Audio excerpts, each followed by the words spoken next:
Good evening. I would like to call to order the Keizer City Council in regular session. It is Monday, June 17th, 2024, and ask our city recorder to please call roll. Councilor Reed. Here. Councilor Hessman. Here. Councilor Kohler. Here. Mayor Clark. Here. Council President Starr. Here. Councilor Dran. Here. Councilor Cross. Here. Thank you very much. If you are able, I ask you to stand and all join us in the Pledge of Allegiance. I pledge allegiance to the flag of the United States of America and to the republic for which it stands, one nation, under God, indivisible, with liberty and justice for all.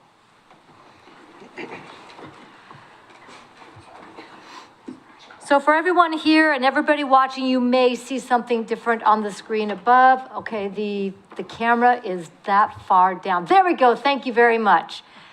This building was opened in 2009, and now we have the sign that says, "This is the City of Keizer." Thank you very much, Mr. Brown, for helping get this done. And Keizer Public Arts. So it was a long time coming. Check that box. It's done. All right, it turned out great. Really appreciate all the thought that went into that. Let's go now to special orders of business, and it is time for a proclamation for Juneteenth, and to lead us off is Thais Rodick from the, Community Diversity Engagement Committee. I went to the acronym in my head, and I know that's not okay. So the Community Diversity Engagement Committee, thank you for being here, and then I will read the proclamation. Good evening. Thank you, Mayor Clark. My name is Thais Rodick. I'm the chair of the Community Diversity Engagement Committee, and we're here to talk about Juneteenth. So what is Juneteenth? On January 1st, 1863, President Abraham Lincoln declared that all enslaved people in rebellious states were to be set free. This is known as the Emancipation Proclamation. Despite the proclamation, for 2 years, slavery was still rampant in the state of Texas. In the spring of 1865, General Gordon Granger and federal troops arrived at Galveston, Texas, and announced General Order Number 3. The issuing of this order and the arrival of federal troops in Galveston effectively ended the Civil War and emancipated those confined to a life of slavery. Specifically, Granger made the following declaration in General Order Number 3. The people of Texas are informed that in accordance with the proclamation from the Executive of the United States, all slaves are free. This involves an absolute equality of personal rights and rights of property between former masters and the slaves, and a connection heretofore existing between them becomes that between employer and hired labor. The following year, freedmen in Texas organized and celebrated Jubilee Day on June 19 to celebrate their freedom. On June 17, 2021, President Biden signed the Juneteenth National Independence Day Act, which officially made Juneteenth a federal holiday. This holiday is the first holiday to be approved since President Ronald Reagan signed a 1983 bill that approved Martin Luther King Day Jr. as a federal holiday. Thank you so much. I appreciate you coming and sharing with us the history of this important celebration and commemoration.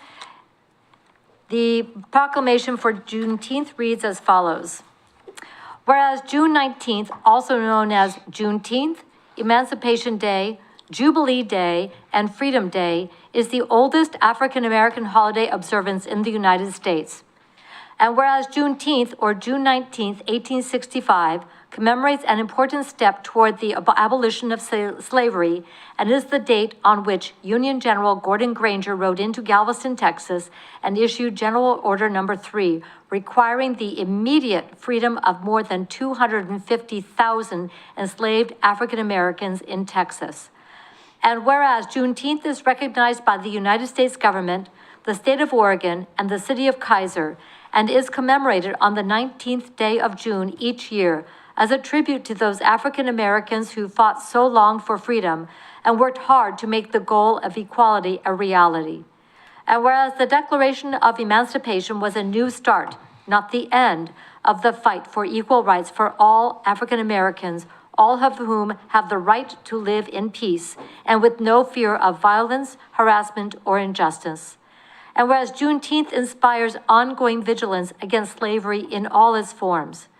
And whereas the city of Keizer is committed to justice, equity, diversity, and inclusion for all people, providing services to all with dignity and respect.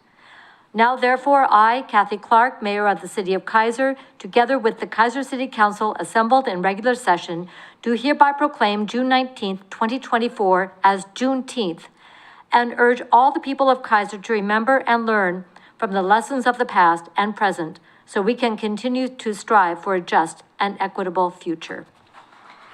I'd like to make this presentation to you, Thais, on behalf of the community of Keizer.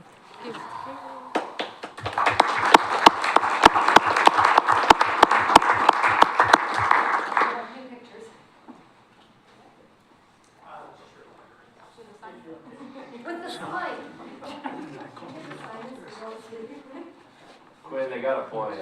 The sign's the big deal.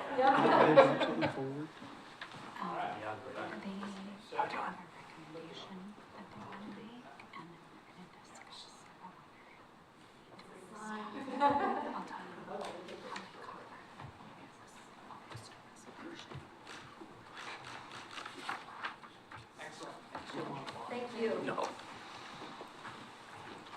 We are allowed to get that on the stairs.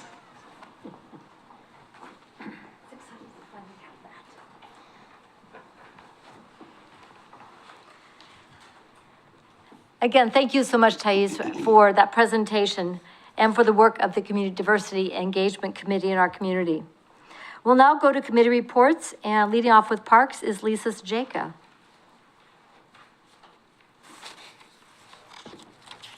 I can get in here. Good evening. It's so nice to see you. I'm Lisa Sajeka. I'm the vice chair of the Parks Board, and I'm just going to jump right into it. We had our Parks meeting on Tuesday. It was a nice time. We had a decent-sized crowd.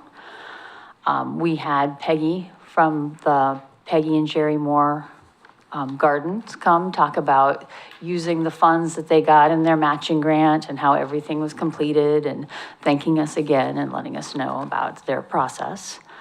Then we had a report from the Salem Cricket Club. They are looking for a pitch, and they are wondering if they can find one in Keizer. I personally think it would be a good time to have a different sport out in the public eye. I think that it's an interesting thing to learn about, but it's finding the right place. And then we had the family of Ryan J. Hill and the Woody, what's the name on that? Woody Williams Foundation. They want to put a Gold Star Family Memorial Monument in Ryan J. Hill Park. And the Ryan J. Hill family is down with it. They fundraise for everything. They put it in. I believe that they said that the only thing that we would be on the hook for is the little bit of electricity for the lights that light up the monument at night. They'd put it kind of towards the back so you'd be able to see it.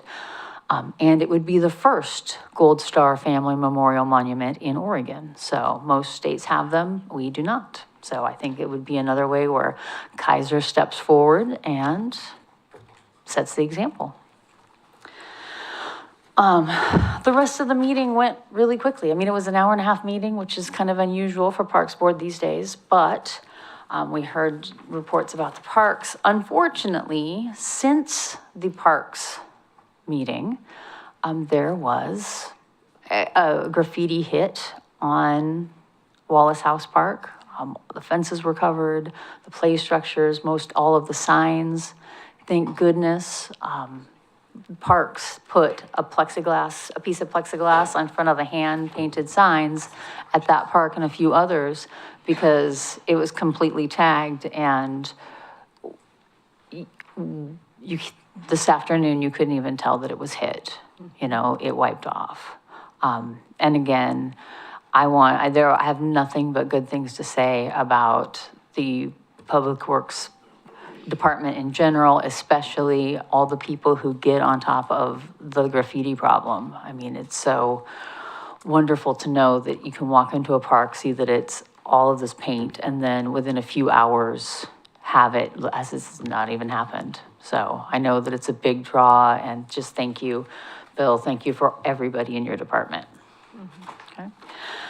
And then the last thing I want to talk is about my favorite holiday is coming up. It's tomorrow. It's Public Works Day. Public Works Day is at Keizer Rapids Park. I was really disappointed. I asked them if they sold their hats, if they had like a gift shop, and I was told no. Because I might do something wrong and besmirch Public Works if I was seen doing something bad wearing a Public Works hat. But go down to the Keizer Rapids Park. It's from 10 to 2. There'll be Public Works swag. There'll be all your favorite people. Some people who you don't even know that they're your favorite people, but they are. So it's a great time. All right. Any questions? First of all, thank you for rapidly reporting the graffiti down at Wallace House Park. My daughter-in-law came over yesterday for Father's Day and said, yeah, but I want to let you know, but there was this lady out there, and she described you to a T, including the dogs. And I said, we're good, it's been reported. And I believe we all want to thank Bill Lawyer, all of your team members who very rapidly respond and remove that horrible graffiti and that mess that people leave over there. It's not welcome in this community, and you make it really clear that we mean it, that is not welcome here. So thank you very much. You're welcome, Madam Mayor, and I will share that with my staff because they're the ones out there getting rid of it almost every day. And this is one of the parks, if I remember correctly, that will be getting cameras. Is that correct? That is correct. All right. So that will be helpful for the future, but right now, just getting right on top of it. So we really appreciate that. So the presentation for the Gold Star Family Memorial, what you said was that the cost for the city would be the electrical. Is that correct? And the rest of it has been fundraised? Just the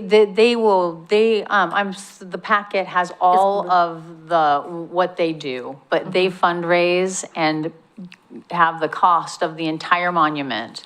What you pay for the electricity, the electrical uses. So with concurrence of council to have Mr. Brown and staff work on this to bring us to a council meeting as soon as they can get that report ready on this proposal. Is that good with council? All right. I'm getting concurrence from council to have staff work on this as a future council agenda item. Yes, it was unanimous at the Parks Board. It was, a The very nice graphics are presentation. stunning. Yes. Absolutely stunningly beautiful. Council President Starr. Thank you, Madam Mayor. Ms. Tajika, am I understanding it correctly that the money's already been raised or they're currently fundraising? I believe that they are currently fundraising. They needed to have a place to put it. Okay, so I have a Follow-up? follow-up. Thank you, Madam Mayor. What, are there rules or requirements or things that prohibit the city from participating with the Parks Grant for that project? Because if it's in a city park and it's a monument, I'm curious if there's room to be creative. Are you're referring to the city's Parks Grant Program, correct? Yeah. Okay. That's really up to the Parks Board. That's their program. So if they decide or elect to provide funding for that, that's entirely up to the Parks Board. Yeah, no, I mean, it's a matching grant, but if they're fundraising, it makes sense, If they're fundraising, they're already matching. They're already matching. So So- I'm just gonna throw that little idea Right. out there. Yeah, no, and as long as it's done before, I guess, next June 30th. So that's the only real limitation is matching and, making our parks a better place. I'd also like to encourage us to be creative and remember that monument fundraising costs if we have any leftover unanticipated expenses line item somewhere. Right. Fantastic. So the staff will put together a proposal looking at options for funding and also get additional information from the proposer as well. Perfect. Council President, wow, Starr. Now we'll go to Councilor Hussman. Let's not get ahead of ourselves, Madam Mayor, but thank you. Your moment of sports esoterica for today. In 2004, for the first time ever in the nearly couple century history of the game, the United States has made the final 8 in the Cricket World Cup. Oh, wow. So cricket, seriously, cricket is absolutely having a moment in this country. It's kind of an exciting deal for the many individuals who practice it and have grown up to play it. It sounds like it's a growing sport, and they're just looking for more places to play it, so. Watch And- out, pickleball. Yeah, it's no pickleball, you're right. The segue into the question, Lisa, did the Salem Cricket Club have specific set requirements that they're looking for when they bring the game to the turf fields, or what are they thinking? Well, they can't have it at the turf fields. Oh, sorry. They I want to apologize. have it, they have to put down a concrete pad that's flush with the ground, and it's a certain size. And then they bring in a mat on top of that, and that's the pitch. And then you need a diameter or a radius around the center. But I don't know all the specifics because I am a dumb American and doesn't understand cricket. And I clearly don't know what it takes to put a cricket pitch together, so. But I'm going to go to Mr. Brown because Mr. Brown and I both Yes. met with the cricket club on other occasions, and they have been quite diligent in Yes. reaching out They had a to good look for the program. possibilities. I mean, they had a good pitch too. No Yeah. pun intended. I'm so Yeah. sorry. I'm so sorry. We're good. Mr. Brown? Yeah, it looks more like a Quidditch field than a soccer field, so it's a big oval.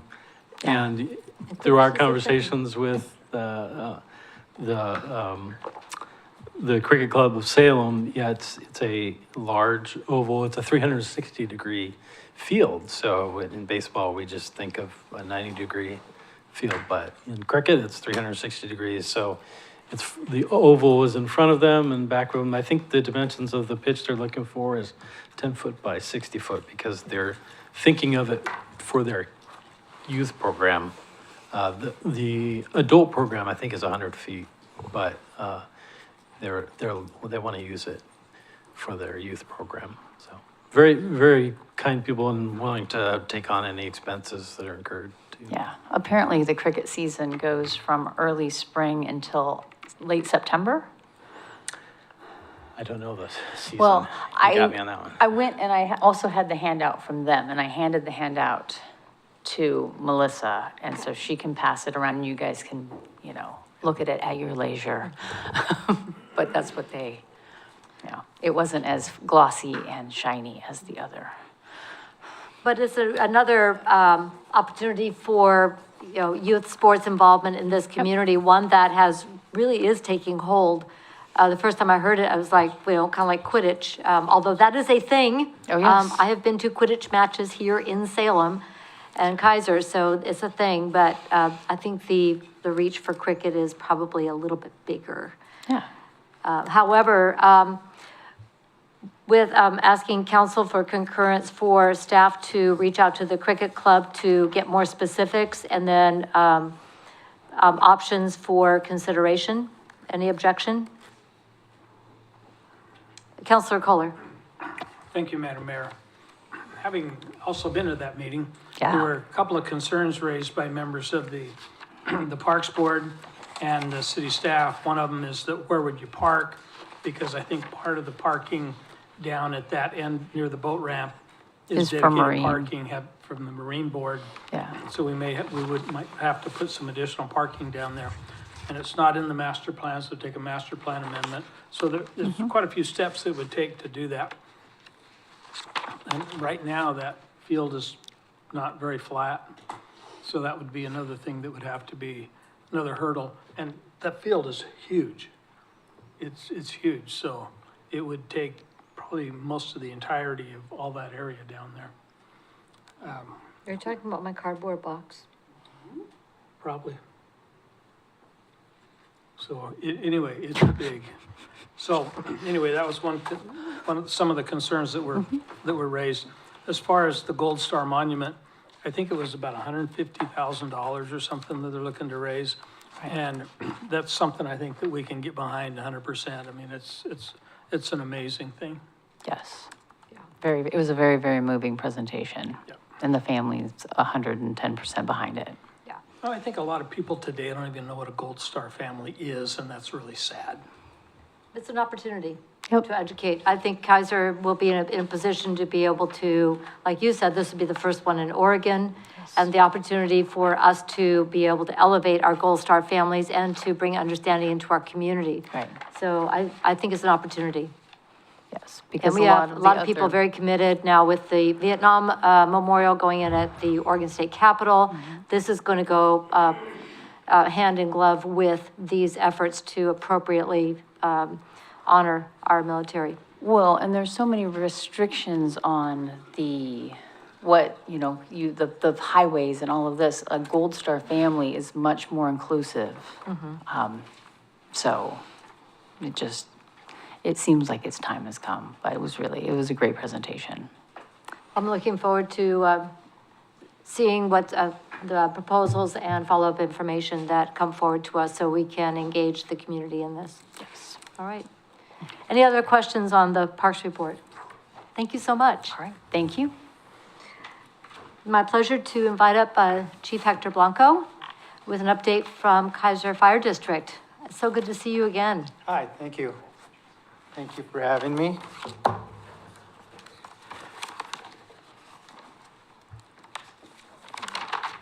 Try not to make fun of my font so I can see it.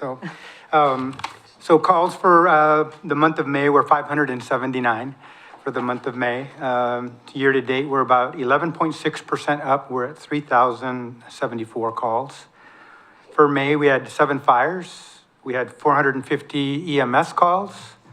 We had 49 calls for service. And we had 73 false alarms or CO detectors that went off in someone's home or just beeping alarms. So guys were quite busy. It is wildland season now, so the district has taken on 2 seasonal hires, and that is used, not Marion County, but the funding comes from the State Fire Marshal's office, and they fund departments throughout the area. And that allows us to get a quick jump on any kind of wildland that's happening in our jurisdiction. So we will have those individuals probably through September, maybe early October, depending on what's going on. There have been some small fires throughout the state, but nothing quite as large as, we're attempting or thinking we're gonna have. So hopefully that'll take care of that. With that, a reminder on Defensible Space Grant that is with ourselves, Amsville and Marion County. The number for that is 503-588-6526. So if you live in an area where you have a lot of debris or a lot of woods, or you just have questions about what that grant covers, please call that number. Marion County is managing that grant, and they can come out and take a look and possibly provide some funding to minimize some of the wood or whatever it may be that's going to be there. Our next car seat clinic is July 9th, and it's going to be from 3 to 6 p.m. Again, you can call 971-707-0472 for either more information or to schedule an appointment to have your seat inspected or locked in, or there are some grants out there that allow us to put those seats in for free, but you have to meet some requirements. But if they call that number, they can be helped with that. As far as our community risk reduction, our data gathering is still ongoing, including our resources. So we don't have any projected dates yet to do any neighborhood campaigns. And I think we talked a little bit about that we're going to be going through and doing smoke detector checks, CO detector checks, checking their dryers, et cetera.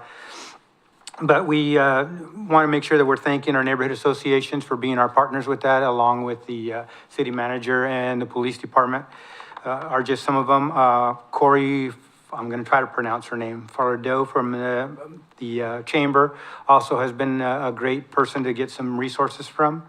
Thank you to Meredith Mooney, who is the outgoing chair at Keizer United, and the new person is going to be Jennifer Polanek. So they also have provided us with lots of resources and lots of names that have been assisting us with that. We've also been fortunate to find a clinical supervisor for Marion Health and County Human Services, Anna Osilia, and we're in the position right now where we're calling her or calling their team for any EDP or any mental issues or crisis, and they're coming out and helping us with those. So ourselves and Lieutenant Heim will be continuing to work on that so we can provide it for Keizer Police as well, and hopefully move forward with that. And also wanted to thank Lyndon Zeitz from Keizer Rotary for allowing us to come in and provide a briefing on community risk reduction. And there was one more thing. Oh, on the 28th, the Southeast Keizer Community Center is having a carnival. It's their annual carnival, so that'll be on the southeast side at their community center. So if any of you are available there, we're going to try to get an engine over there for them. And I think that's all I have, unless anyone has any questions. Wow, there's a lot going on. A little Thank bit you so going much. on, A little yeah. bit. It's that time of the season, so. First of all, thank you. This is so important to get the word out to the community, and this is just one of the many ways that through this telecast that people can get information, and we'll definitely be sharing your social media. I want to thank Betty Hart from the Fire Board for being a regular member, participant in the monthly Coffee with Kathy broadcasts. She's been great about making sure that information about Keizer Fire is getting out to people through these Zoom and Facebook Live broadcasts, along with some of our other partners. So huge thank you there. Any questions for Chief Blanco? Thank you, especially for the car seat clinics. I understand that Keizer Fire is one of the only or very few fire districts that's providing that on a regular basis. Yeah, I believe that's tied in with the police department, and there's some other agencies involved as well. I'm not sure if Keizer's still involved in that. Only the chief would know that, but I know the county police are there. It's a week-long class. I think I mentioned that before, to teach them how to put a seat in, which to me sounds kind of crazy, but I guess when you're looking at the importance of who you're locking up back there, you want to make sure that they're not going to be moving around, so. Well, and getting those things installed, I've been putting in more of them recently with our grandchildren, and these car seats are very different from the ones that I used when my children were small, which has been a minute. So they do take a little bit more engineering to figure out how all of those latches and things work in the car. So I know a lot of people are really thankful that the fire district is offering this service. Thank you. So thank you I'll pass so that on to the much. chief. Yes, please do. And the wildland defensible space, we Grant. want to, that grant. So, reminding people about, fire hazards around their homes and so forth. Really appreciate that. Yep. All right. All right. Well, thank you so much for coming. Thank you for having me. You bet. Is there anybody else here for a committee report? Okay. Public comment this time is provided for citizens to address the council on any matters other than those on the agenda scheduled for public hearing. We have 3 public hearings this evening. The one is 7A, certification for lighting district assessments.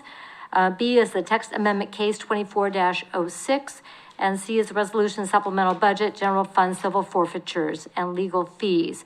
So if you're here for that, stand by. We do have one written comment, and that is from Jalen Washington, building a database of police misconduct settlements. As per our city attorney, the answer to the question raised about having a database for police misconduct settlements was, as a city and as an employer, we have a different role in police misconduct.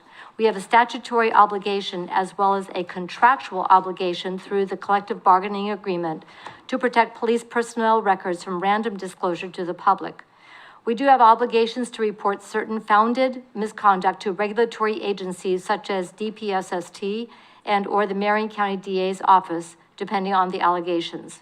The system is set up to try to be fair to all involved, and the most recent legislative reforms have established more requirements for local governments that look to add some more accountability and transparency when bad acts are proven to have occurred. That said, DPSST does keep the information and believe it is available to the public. So I wanted to respond to that one. Is there anyone here who would like to address the council during public comment? Okay. We will move on then to our first public hearing. Open a public hearing under item 7A, a resolution certification of lighting district assessments. Mr. Wood.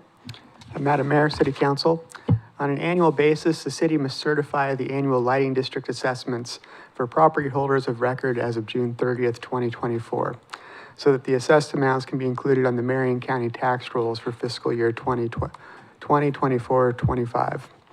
As background, the city administers 211 separate districts. As new subdivisions are put in the city, they're required to establish a lighting district as part of the development code. Existing subdivisions without lighting can establish a lighting district if they so choose based off of a vote of the majority of the property owners. As a reminder, the city fronts the cost of the electricity and putting in the lights, and then subsequently bills each of the residents in that neighborhood on their property tax statements for those costs. During 2024-25, the assessment is $436,887.77. That's up from last year, which was $421,355.55. The increase is attributed to the increase in electric costs from PGE. We're required to do this by June 30th so that they can be included on the property tax rolls for next year. You have two actions you can take tonight: adopt the attached resolution, or take no action, and the city would need to find an alternate way to fund lighting throughout the city. With that, I'd be free to address any questions. All right, thank you very much. Are there any questions on the staff report or the proposed resolution? Seeing none, I do not have anybody signed up to testify under this public hearing. Is there anyone who would like to testify at this time? The floor is open. Okay. Council, do you need anything else before we close the public hearing and put a motion on the floor for deliberation? Public hearing is now closed. Council President Starr. I move the Keizer City Council adopt Resolution R2024, certification of lighting district assessments for fiscal year 2024-25. Second? It's been moved and seconded that the Keizer City Council adopt Resolution R 2024, certification of lighting district assessments for fiscal year 2024-25. Discussion? All in favor signify by saying aye. Aye. Opposed signify by saying no. Hearing no objection, motion passes unanimously.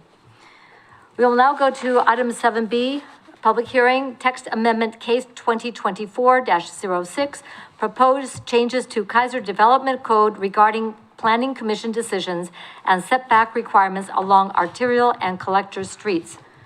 Public hearing is now open, and this goes to Mr. Witham. Thank you, Madam Mayor, Council. So there's a whole lot of sections with a whole lot of pages, but not a ton of redlined writing, as you noticed in the packet. The text amendments that are before you, there's 24 sections of the code, so I apologize. It's just when we change one thing procedurally, oftentimes it just is a domino effect of having to align things. And thank you to staff in the planning department as well as the legal department that catch all of those little pieces and nuances. But the substance of the changes that are requested from Planning Commission is primarily so that Planning Commission can take a more active role in some of our land use processes. Historically, staff has been the decision maker for variances and conditional use permits. And Planning Commission would like to weigh in on those and actually hear those decisions. And last spring, they had directed staff to do some research. We brought it to them. They considered it. They might have changed their mind a couple times on what they wanted to do, but at the May meeting, we landed on what is before you tonight. It was unanimously voted that they wanted to recommend the changes that would result in them hearing any variance requests. So a variance would be anything that is requesting to modify a quantified standard in our code. We don't process a ton of them, but there are times where, due to topography or just somebody's development objective, they ask for an exception to the rule. And since it's an exception to the rule, honestly, staff feels like it's very appropriate to have that happen in front of the Planning Commission. And conditional uses, while they're allowed uses outright, the question is what are the appropriate conditions to place on those? And so those were the two areas where Planning Commission wanted to have more say. So what we're doing is we're proposing to move those from a staff level decision to a Planning Commission level decision. And then in addition, Planning Commission would like to weigh in on Keizer Station master plan amendments. Currently, the process is that if we have a master plan in Keizer Station and somebody comes in to change it, they can actually do quite a bit with an amendment, as we saw with Area D, where it was a pretty significant change, but because square footages were the same and all of that, it was still an amendment and not a brand new process. So it would add a layer of timing to it because it would create 2 instances of a public hearing at a minimum. But Planning Commission would like to make a recommendation to council on those master plan amendments. And that's like 13 of the sections address all of those changes. The other 11 sections is literally removing a sentence from basically every zoning designation. And what that is doing is currently on a collector and arterial street, so a River Road, a Lock Haven, a Shamawa, there's a bunch of other ones. But on the busier streets, we've historically had this setback requirement of 20 feet for any building to those streets, with the exception of in the revitalization plan areas and the centers along River Road, we actually have a maximum setback of 10 feet. And so there's some inconsistency there. And so what we are recommending, what Planning Commission is recommending, excuse me, it's not we, I'm just the staff person, but is to reduce that setback, basically to eliminate the footnote and have it apply across the board, across the city, where anytime you have a street side setback, it would be 10 feet. So that is the crux of the amendments before you. As I said, we had a public hearing on May 8th. It was a unanimous vote to recommend approval to council. And you have the choice to direct staff to prepare an ordinance to come back to you with findings for adoption, or you could change things or say, no, don't do it. It is up to you. With that, I'd be happy to answer any questions. All right, thank you very much. Questions on the staff report with the proposed changes to the development code? So I've got a couple. One, and you've just answered part of it, which is the setback going from 20 to 10. So right now, in our walkable areas in the River Cherry Overlay District, that's already at 10. It's a maximum of 10 in those Maximum areas. 10. Yeah. So in terms of buffering from the roadway into the walkable areas, going from the 20 to the 10, you're still going to have enough space in between to move sidewalks still inset away from River Road, correct? Yes, yeah, and the other thing is with redevelopment projects, if we don't have enough right-of-way, we would actually require right-of-way dedication at the time of development. So this would be a setback to either the existing line when the right-of-way is adequate, or the new right-of-way line if dedication is required. And it would still have the 10 feet beyond. So, I mean, I have to be a little bit careful here because we all know what River Road looks like and some of our other streets where we may have buildings that are, I mean, maybe there's a few buildings that I know of that might actually be in right-of-ways currently. So those we would have problems with regardless. But with a standard redevelopment plan, you would like, for example, there's a building right now on River Road that has a big fence around it. And we all know that one. There is a plan for a redevelopment project on there, although we've yet to see applications. But that will be one where they may be required to dedicate some right-of-way on River, and I think for sure on Churchdale around that corner, because I don't think there's enough right-of-way there.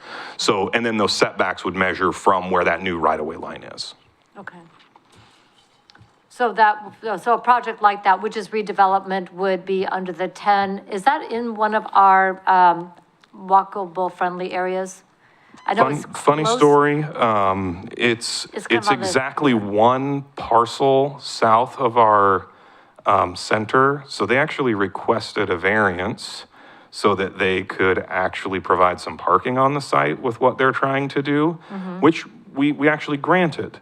It happens to be that this particular amendment will actually, I mean, they did that like over a year ago, so or last year sometime. It was a while ago. They've not moved as quickly on their project, I guess, and so they're not going to end up needing the variance they got requested. Frankly, is what's going to end up happening on that project. Okay. If this passes. If this passes. Yeah. Thank you for the caveat. Appreciate that. Yeah. So my other question is on the variances. There is legislation around, and I'm trying to remember the bill number because there were so many floating around the last 2 sessions regarding variances and limiting the ability of cities to deny variances. Is this going to impact that? I think it had mostly to do with the housing production bill. that was signed into law by the governor, is this going to change or restrict our ability or make it more difficult for our planning commission with these variances? If Attorney Lindsay has an opinion on that, I'd like to hear it. So what you're talking about now is, it has a slightly different lingo in the way that the legislation was written, and they call them adjustments. And they've put them, well, no, but it is the same idea. But they're really minor variances. So in a lot of them, it's like 1 foot adjustment wouldn't be then even a consideration, like you have to allow it. Or, to certain setbacks. So if you had a 10-foot setback, they can adjust when that comes when it becomes operative. Somebody might be actually, even though there's a 10-foot setback, I need to adjust that by 1 foot. That would be allowable under the law, and we could say nothing to stop that. Okay. So that's the sort of thing. Some of the others would really impact us, which is certain review design stuff. So like facades and the type of materials and stuff like that can actually really be impacted, because they're really pushing for the clear and objective standards being almost too robotic in my assessment. But we'll have to look at the code at that time and make some adjustments ourselves to the adjustments that are coming down the pipe.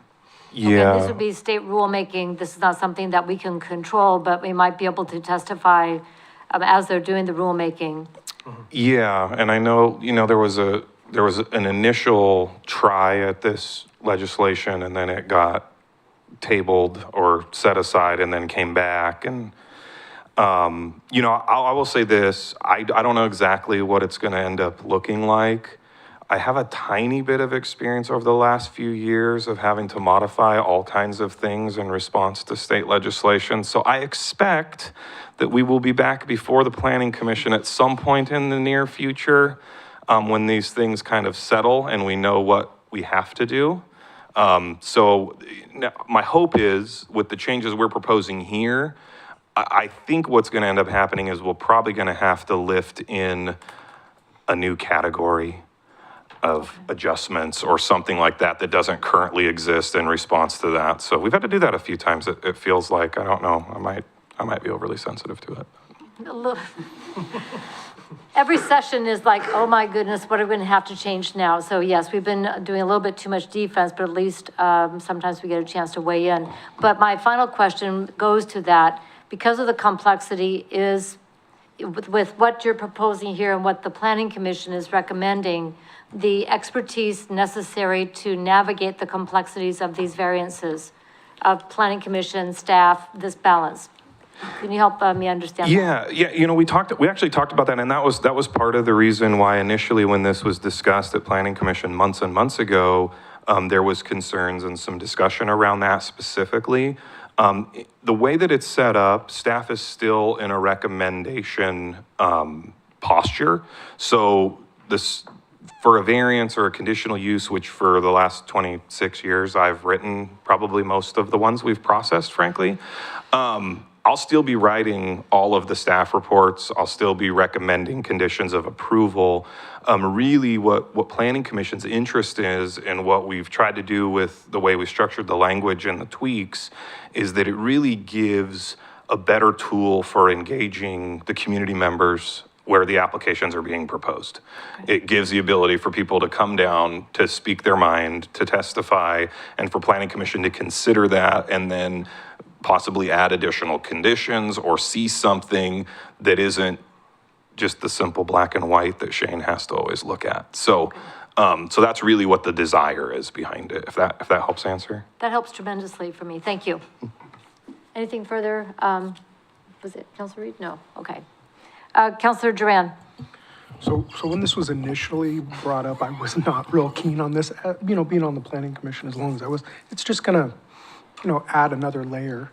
But after going through this, I feel it's a definite benefit, because the citizens will be able to come in and see what's happening instead of it just being done behind the scenes. So there's just a little more room for comment. So I believe it's a good thing. It may slow things down a little bit, but I think with the volume that they'll see, it won't be that bad. So I definitely agree with it now. Thank you, that helps a great deal. Appreciate that. Counselor Kohler? Yeah, just really quickly, the transparency and the public's ability to actually put their thoughts in is really, really important for a lot of folks.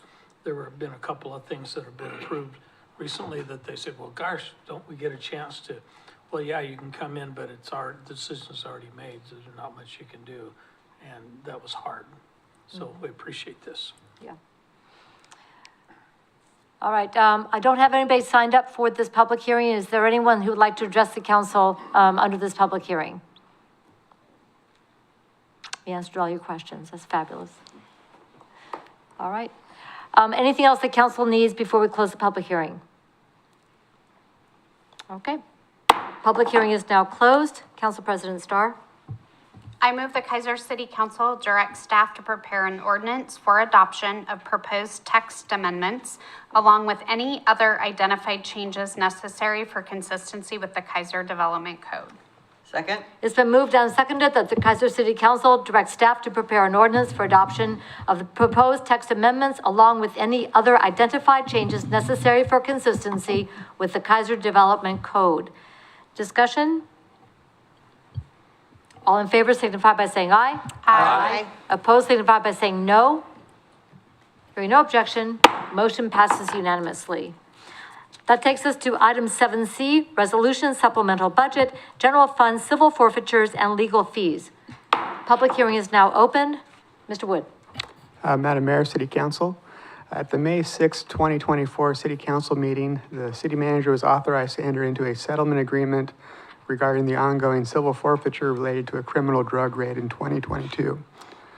The supplemental budget is to account for the financial implications of the settlement and the related legal fees.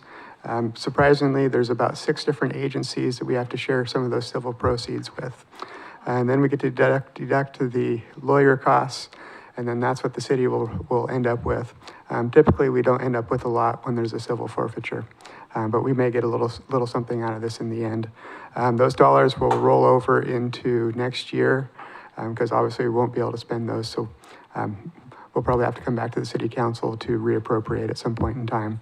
However, the forfeiture amount was about $190,000, so we're going to recognize that and then appropriate it to account for those legal fees and settlement costs.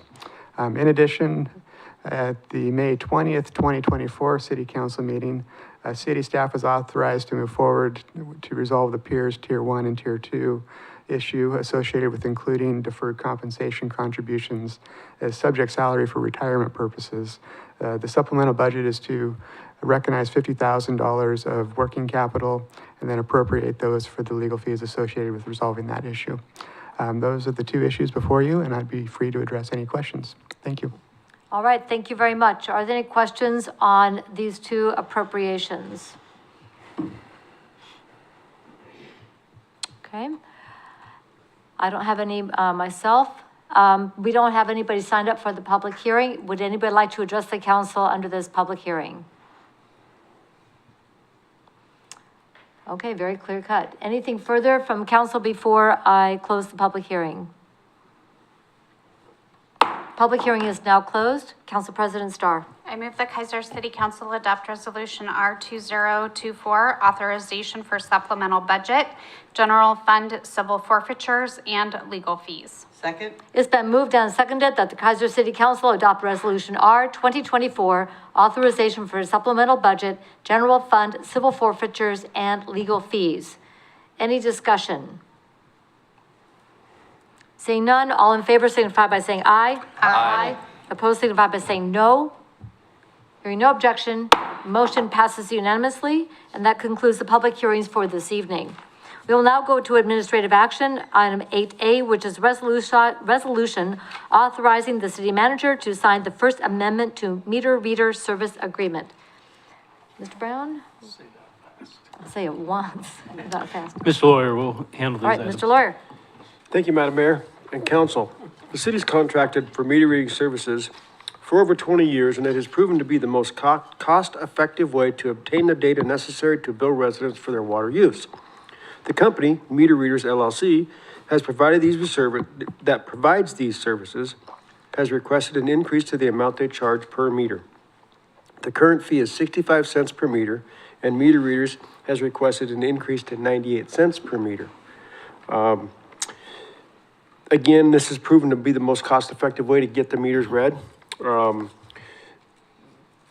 They've requested this increase to cover increase on their cost for doing business, primarily insurance for the scooters that they ride while they read the meters. Their insurance company would no longer cover them, and they had to go shop insurance, and it dramatically increased in cost. We issued a request for proposals in 2021 for these services, and Meter Readers LLC was the only one to respond. We need to read these meters monthly to provide the data necessary to bill residents accurately for the water they use each month. The requested increase is approximately an additional $22,500 cost to the water fund, and that has been included in the City Council adopted fiscal year 24-25 water fund budget.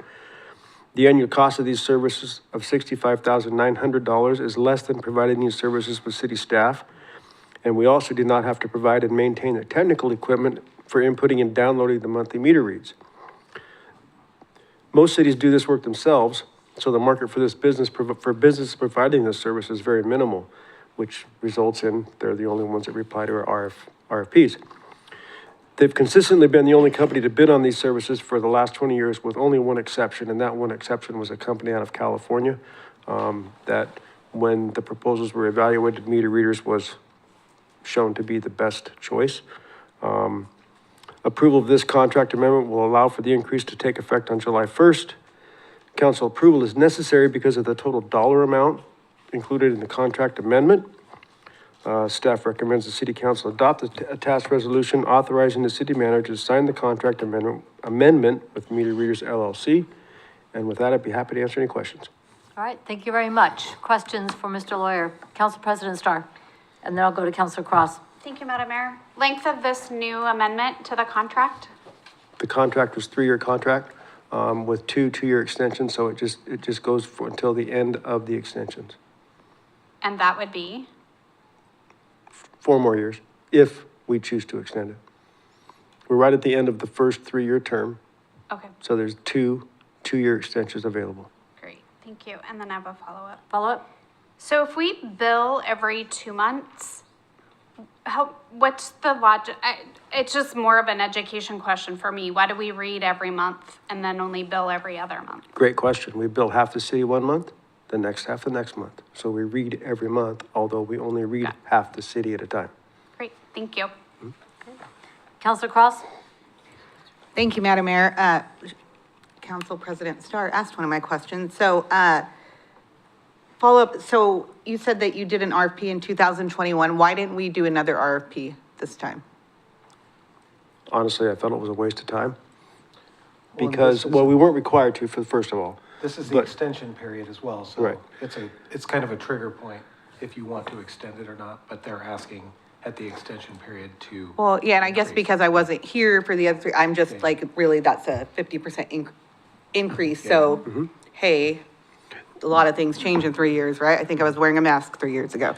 So just really for education points, I guess the why. Based on historical experience, when we've done, I can't remember how many times we've done RFPs and Meter Readers was the only response. It seemed kind of futile to do that exercise again, when I expect they would be the only respondent. And what I need to say is, this is an allowable extension because of the way the contract was, there's two-year extensions. The problem is it's at the point where, because it's at an extension, they're asking for this increase. If this is not acceptable to the council, we could go out for an RFP right now. It's what Mr. Lawyer is saying is he's doubtful that that will be fruitful at all. And so he's asking you guys to just look Oh, at this increase. I completely understand it, and I get that the probability is that he's probably right, but I think just in the accounting that we still are spending extra money, I think it's always good to err on the side of caution and be very thorough on that stuff. But thank you for your hard work. And if I may, I have researched options for obtaining meter reads over the last, 15 years. And there are systems out there, automatic meter reading systems, that agencies can read from their office or read from driving down a street and collect all the reads for the meters in one fell swoop. I've evaluated that. It's about $1 million investment to upgrade our system to that type of system, or to upgrade our water system for that kind of meter reading system. And there's really no payback. The only payback that is available is customer information. Customers can log on and see what their actual water use is every minute of the day. They can find out what their peak hour use is and when that peak hour is and that kind of data. But it doesn't generate revenue for the city. It doesn't generate an increase in accuracy. It just literally is a cost to the citizens that we would have to increase the rates to pay for. And the minimal payback that you get from theoretical increased accuracy relates to about a 30-year payback. And let me change that statement. The increased accuracy and the savings from the contracted meter reading is about a 30-year payback. The meters need to be replaced at 20 or 25 years. So it's really just, I can't make economical sense out of proposing that to the community. So I have found this is the most efficient and effective way to get the meters read. Council President Starr, Councilor Cross has a follow-up, if I may, and I'll come to you. Yeah. All right, Councilor Cross. Thank you, Madam Mayor. I understand all that. I just really am coming from the fact, like, if I'm coming at home and you explain that, I think the more information that we have or the public has, the better. So that's where I'm coming from. Sure. Not that I do not appreciate your historical knowledge in this community, but I think that when we are able to say, here it is, here's the information, that's when the trust with the council and the public just becomes stronger and stronger. So thank you. All right, thank you very much. Council President Starr, then I'll go to Councilor Reed. Thank you, Madam Mayor. Mr. Lawyer, does the current contract allow them to change the price on us? No, the current contract has no price escalation in it. It was set for 3 years. They came to me and requested an increase with their justification, in addition to just typical increase in operational cost, the insurance piece. We could say no. I mean, we could say no to them. And then what? Well, then they have to keep reading at the current rate, and my guess is they'll cancel their contract, and then we'll be stuck with no way to read meters. Now, that's my guess. They have not stated that. What's their cancellation clause in the contract? Is it like 6 months, 30 days, 3 months? I don't remember off the top of my head. I would have to research that. I think if I have to answer, I think it's about 90 days. 3 months. Yeah.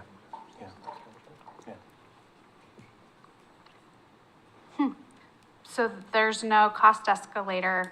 They're just asking and we're saying yes. You're asking us to say yes, even though their contract is for 65 cents a meter. Yes. And I'm asking primarily because they have done us very, very well over the years. They don't come asking for increases. They live with their contract. This is the first time they've ever done this. And I have a level of respect for them, for the service they provide, the accuracy that they do in reading meters.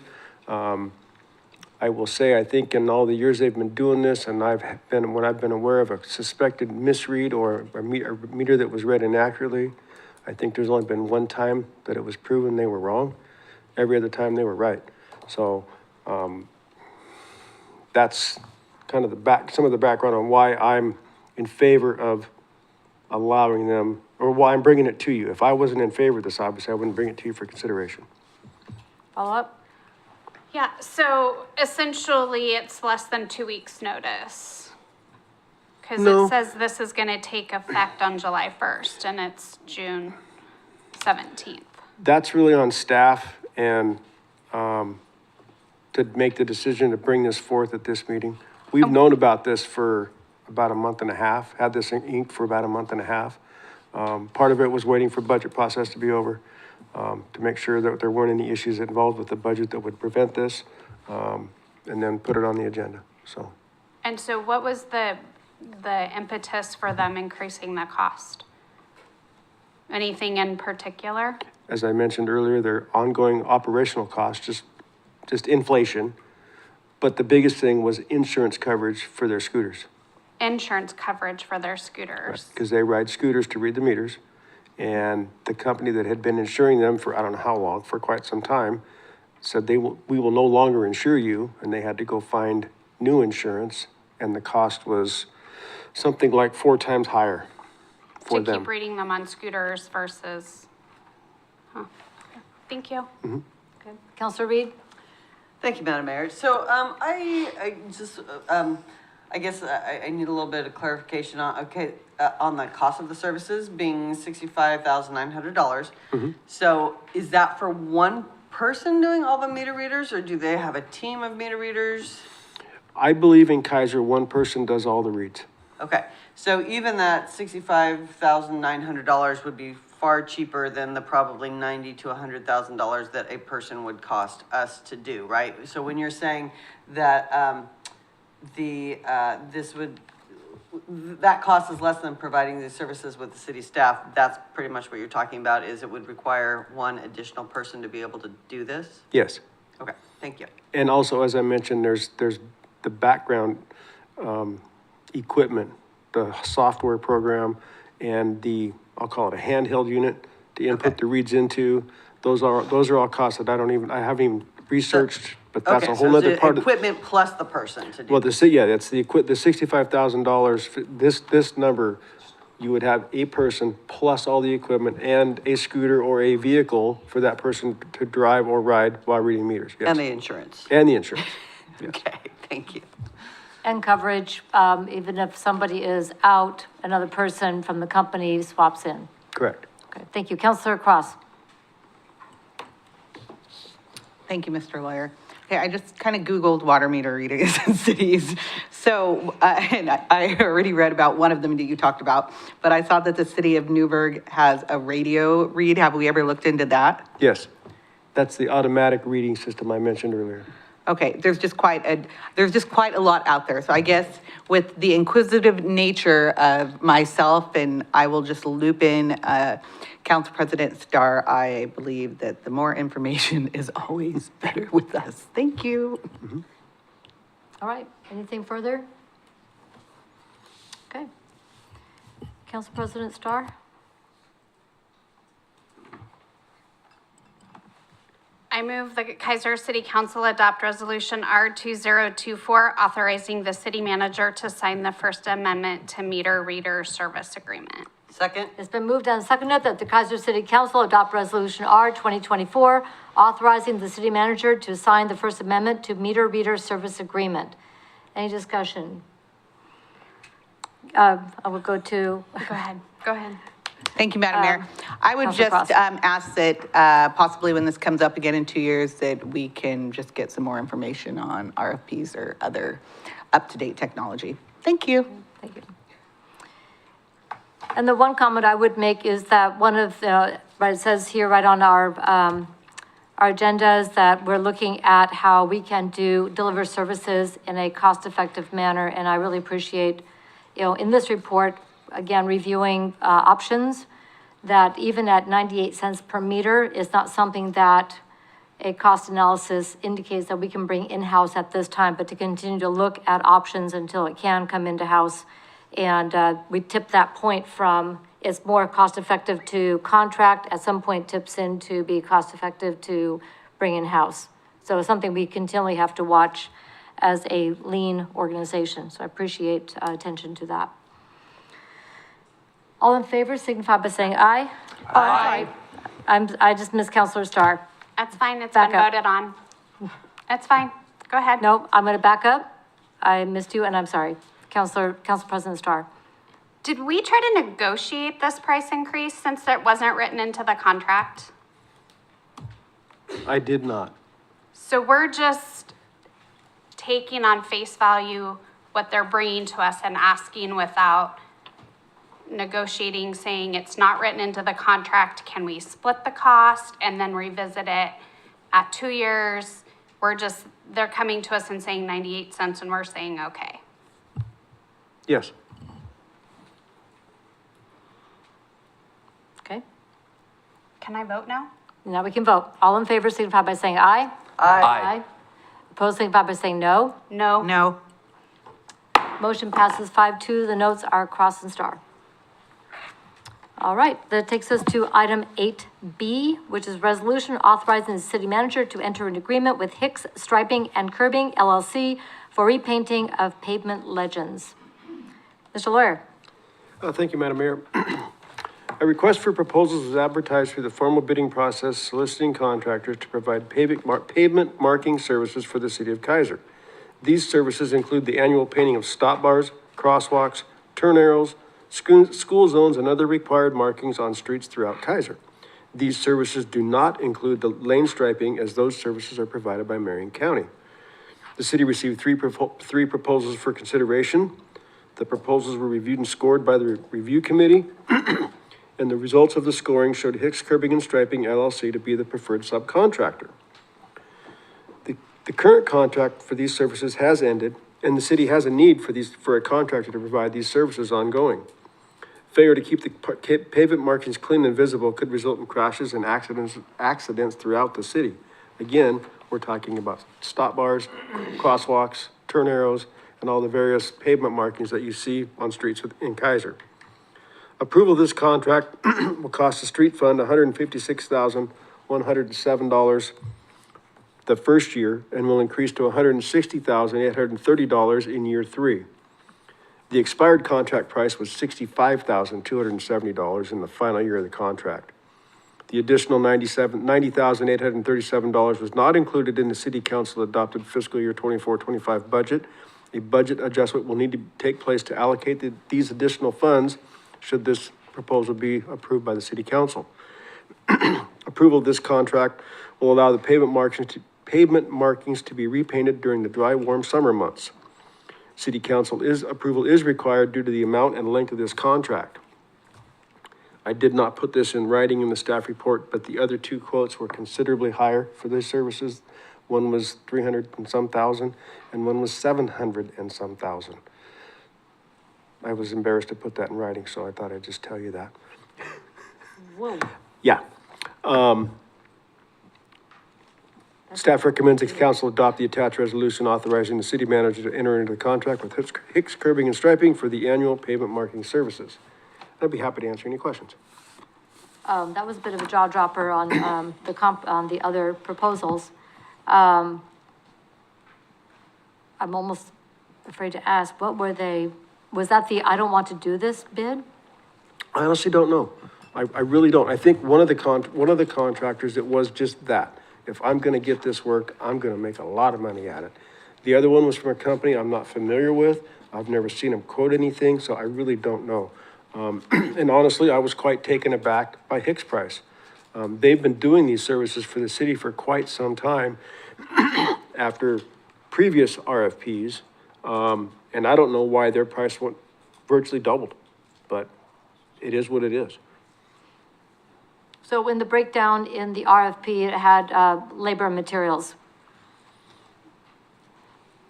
The RFP was, I'm not sure I quite fully understand your question.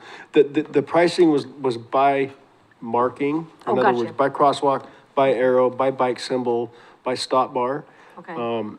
And they're just all per each much, much higher than they were before. Okay. And this is a maximum dollar amount. It's not uncommon in any given year that they don't paint everything, because some of our markings are thermoplastic, reflective thermoplastic, and they don't need painting or need updating, but we bid it as though everything is done every year. So the true actual annual cost will be less than this. I just don't know how much, and I have to plan for the worst. Okay. Thank you very much. I'm gonna go to Councilor Husband, then Councilor Cross. Thank you, Madam Mayor, and thank you, Mr. Lawyer, for the update on this one. According to this, contractor is going to give Public Works the list of projects that are going to be handled over time. So week over week, essentially, contractor is going to submit a list to say what of the listed projects are going to be done, and that's been provided for us, so thank you for that. To what extent are you and the Public Works team exerting influence over where they should mark? They should mark everything unless we agree that it does not need updating. They go to every marking throughout the city every year and give us a weekly update of what they've done, and coordinate with Mike Griffin, and he will approve or deny them not updating a particular marking. For instance, a bike legend on, I'm gonna say on Shamawa. They think it doesn't need updated. He'll disagree with them, tell them to go back and do it. Okay, follow up. Follow up? And then with the changes to the contract, I'd imagine there have been changes over time to markings. What's that process look like historically in terms of that negotiation and how that gets resolved in the term of the contract as we see it here? They give us a price per marking for the first 3 years of the contract. So year 1, year 2, year 3, for bike symbols and each individual marking, a per foot price for painting yellow curb and all those costs. And those costs are applied to what work they perform each year based on that schedule of prices. Okay, thank you. One more follow-up. Okay. This company does green paint. Are they authorized to do that type of lane infill like some cities have for bike lanes? I believe so, if we ask them to. Okay, thank you. That TSPP meeting is this coming week. That will inevitably be a subject of discussion and debate. They will want to know what flexibility the city has with respect to our contracting, and they would also probably want to understand the mechanics as it relates to budget and contractual agreement. Mm-hmm. So this is collecting some information that we need to know for future improvements, which have been suggested, but I should note for the record, have not been voted on in committee or brought to the council for recommendation. They have, actually. For green paint? Yeah. If Yep. you're referring to the changes to the bike lane on Lock Haven. Yes, that is And also one. on Shamoa Road, I brought to the council under other business 2 meetings ago, the costs for the consultant to provide a recommendation, and the council did not direct me to have those studies done. I understand. Mr. Lawyer, please offer me forgiveness as I was not here 2 meetings ago. No worries. I'm still in a little bit of catch-up mode, but Sure. I appreciate being caught up, so thank you. All right, thank you very much. Councilor Cross. Thank you, Madam Mayor. This is for Mr. Lawyer. It's kind of a two-parter. When did these RFPs go out and when did we review and score them? They went out, I believe it was in April, early April, late March, early April. They were scored in May, just about the time the budget meetings are taking place. Why didn't we, so I guess that is my follow-up, why didn't we include them in the budget?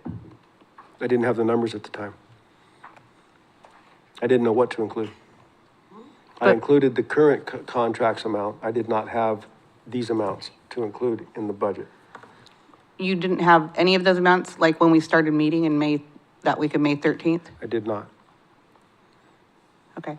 And then where will this money come from, Mr. Wood? Just out of unanticipated expenses or Yes. just? If I may, favorite line item. Where? if I may, Yeah. my recommendation to cover these additional costs is to take the money from the unanticipated expenses line item in the capital outlay section of the street fund, which is currently at $200,000, and move it to contractual service in the operations portion. And how long is this contract for, last one? 3 years. Okay, thank you. Thank you. Council President Starr? Thank you, Madam Mayor. So if it's 3 years, where's the 2026 work dates? Because all I see on here under point number 2 in the contract, time of completion, is it in an addendum that I missed? Because if it's 3 years, it would be 24, 25, 26. I'm not sure what you're looking at, so I'm a little bit I'm looking misunderstand. at the The- contract. Okay, you're at the actual contract. Okay, I don't have that in front of me. Okay. So item number 2 in the contract has time of completion. So it has the dates for 2024, and then it has the dates for 2025. But if it's a 3-year contract, I don't see 2026 in the contract. And then it does say upon written agreement from the parties, this contract may be extended for an additional 2 years. So is it a 2-year contract with 1 2-year extension, or is it a 3-year contract? Well, it looks like it's a 2-year contract with the extensions. I thought it was a 3-year contract because I thought they gave us 3 years worth of pricing. Which I thought was in here too, so What does I it look apologize. like if we figure that out before we vote on it? Does it mean it delays the start of work since it's effective July 1st and this is June 17th?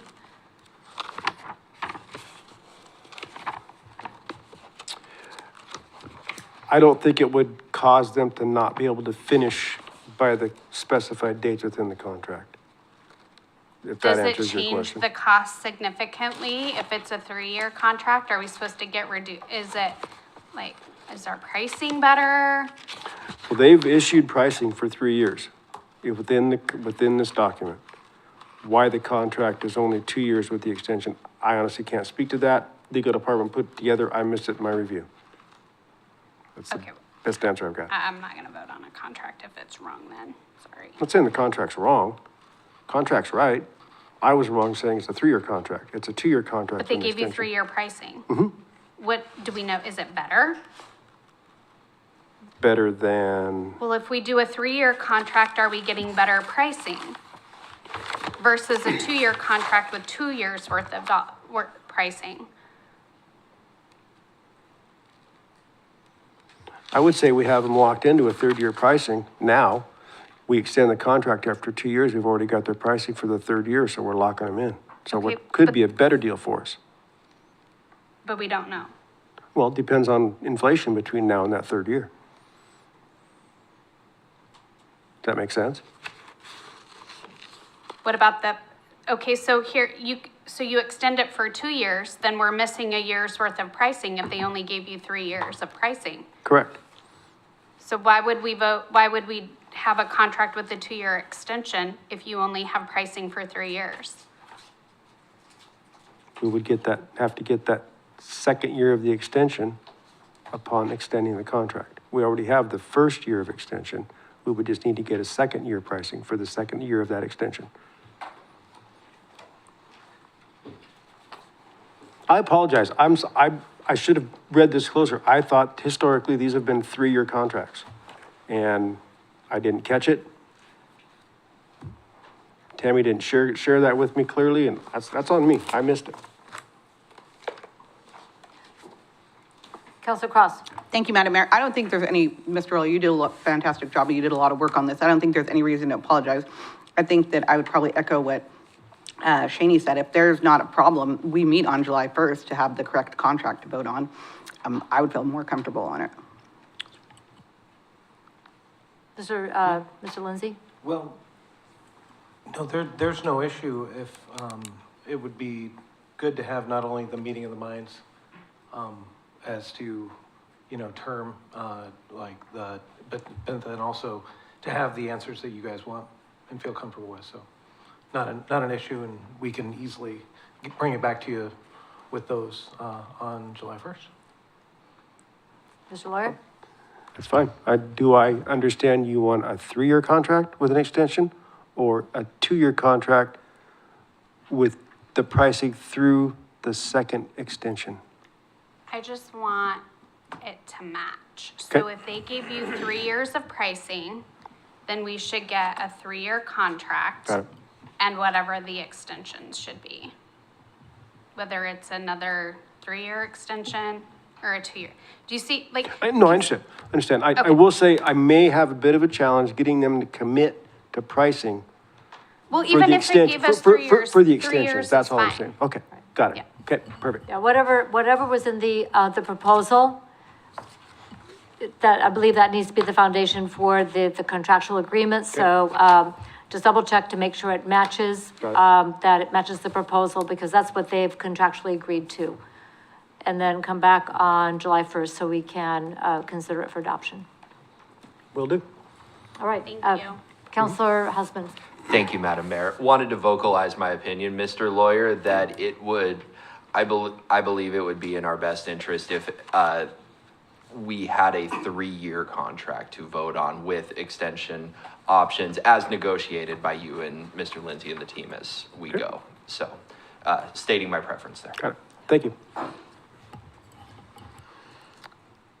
Okay, let's go then to item 8C, which is a discussion regarding the Community Diversity Engagement Committee appointment process.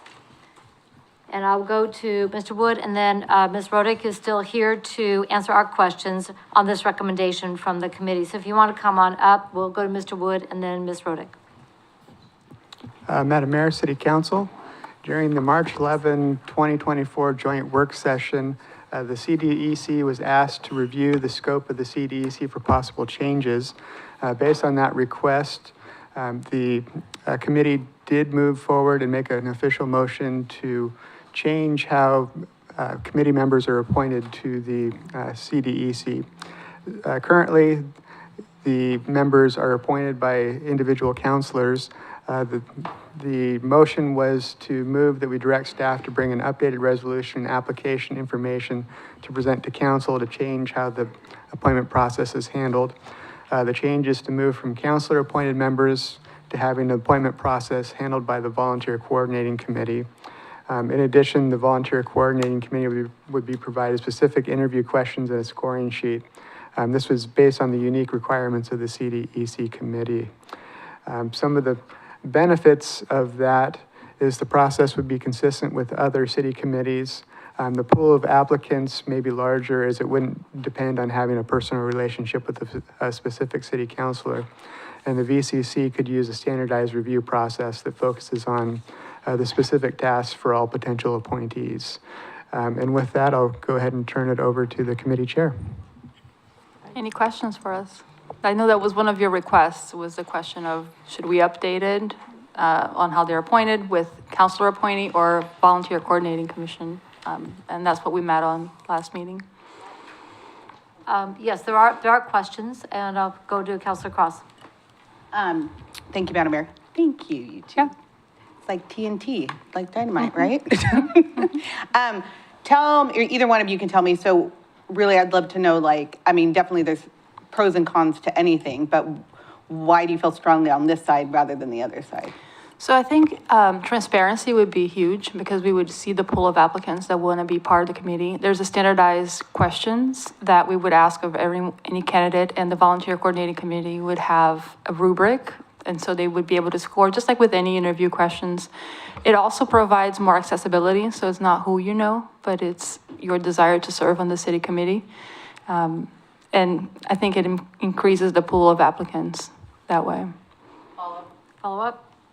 And I listen to, I don't make them, but I definitely listen to your committee meetings.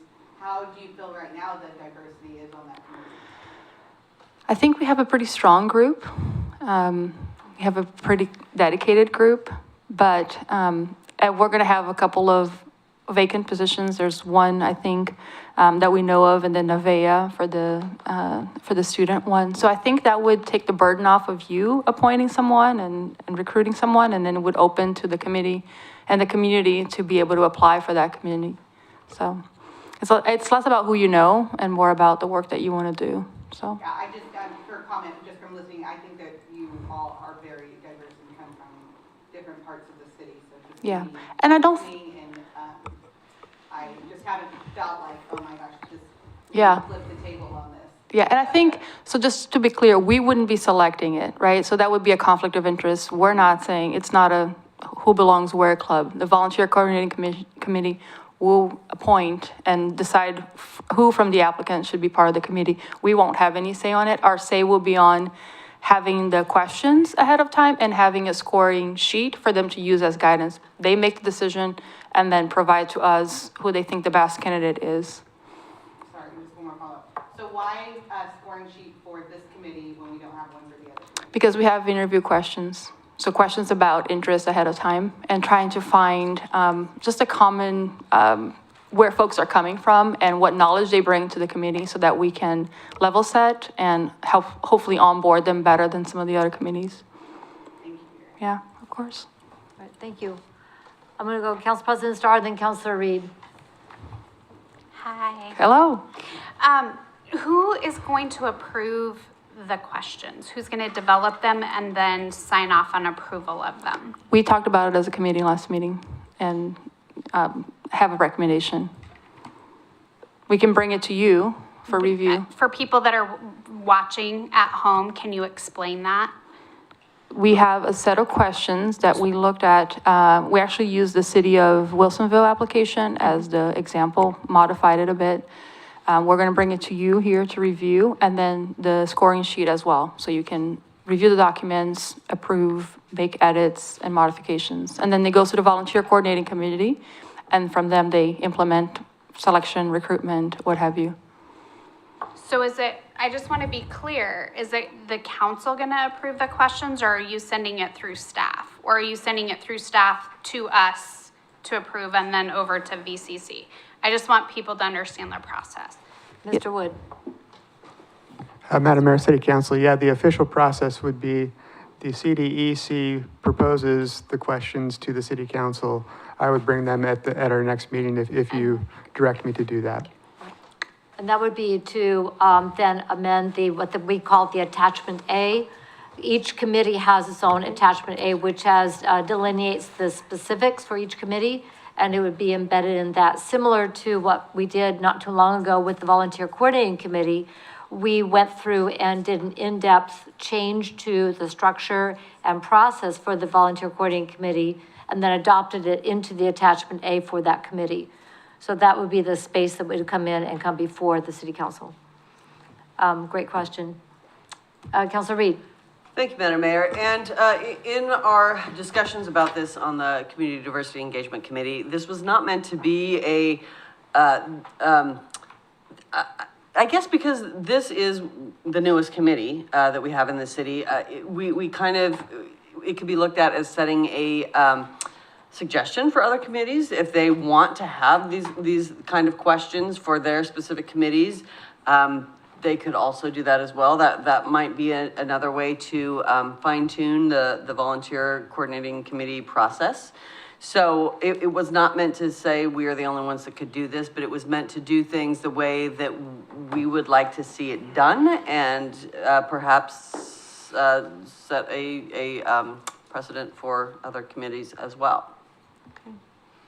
And I do recall there was a conversation at the volunteer coordinating committee about what it would look like if some basic questions were developed for different committees that could be a guidance for the VCC to use in their interview processes, not to be exclusive or you must follow the script, but to have a few specifics that seem germane to the purpose and objectives of that committee. So I think that's what this fits in. Is that how I understand it? Is that understanding correct? It's like interview questions, but they would get them ahead of time. So it isn't also just to get people, right? The candidates would have time to prepare. They would know what we're asking, what the committee is asking them ahead of time. Okay, that sounds fair. So they could prepare for, and think it through. Council President Starr? So if this, just watch out, I'm thinking out loud, so be warned. Does it make sense if we've talked about this at VCC about coming up with other questions? Does it make sense to have them all at the same time? So we're making sure that there's consistency in everything, rather than doing CDEC once and then maybe a year later doing the Arts Commission, and then, so making sure that if we're going to do this, it's implemented on a consistent, I guess a consistent way across the committees of the city, rather than just when we get them done. Just a thought. I think there's wisdom in doing them all at the same time, rather than just one off, if that's what the direction is. But I've got one comment. I'll go to Councilor Reed. I think that starting a process where we ask each committee to start developing theirs so they can put the time and recommendation in to bring that forward, I think is a good idea. to stop the process of one committee that's ready to go, waiting on another one, I think loses the bubble on what the committee is ready to move forward with. So that would be my preference. But can I follow up? Follow up? With that, so has there been a decision that we're doing this across the board with all the committees? It's been a conversation at the It's been a- volunteer. Right, it's been a conversation, but there hasn't been a decision. So if we're gonna do it with one committee, shouldn't we have a decision of whether we're gonna do it for all of them? So I would love to send that back to the volunteer coordinating committee and ask them to have that conversation. And then we can have that conversation with the different committees. I think that's a fair thing to do. I think with what the recommendation I'm hearing from the CEDC is that because of the nature of this particular committee, and this is a process that they are proposing to make it more transparent and equitable for people who are wanting to come and do this work, as how I understand it. I'm gonna go to Councilor Reed, and then I can come back to you. I see this as a pilot program. I think too that with the change of, from going from an appointment situation to the volunteer coordinating committee, we're making that change anyway. So it seems to me a good opportunity to pilot this, and then we can also, again, see how it goes and see if it is something that the other committees would like to adopt. Thank you. Councilor Cross. Thank you, Madam Mayor. I'm just going to echo with Councilor, this is one of those, I like to say diversity of thought, because that's what I really think in diversity of where you come from. That's what I truly believe what diversity is.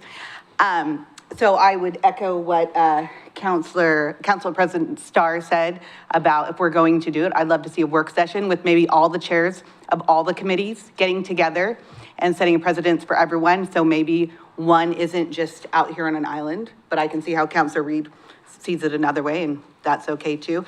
But because of that, that's why, and you two both know I adore you both personally and professionally, I will be voting no on this tonight. Okay. Understood. I like the work session idea. Councilor Husband.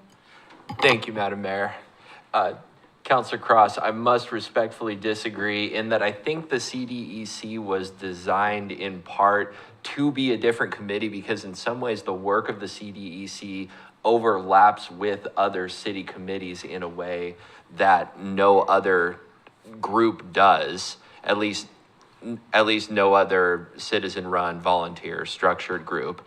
And to that end, there's a power in that. There's a tremendous opportunity, and I'm sensitive to the nature of discussing the interview questions in the forum as presented, but I worry that we lose the forest for the trees when the overall goal of this motion and my understanding of the community diversity engagement resolution is to really bring in as wide a talent pool as humanly possible into city affairs, or to simply just enhance the engagement of residents wherever it is that we can find them.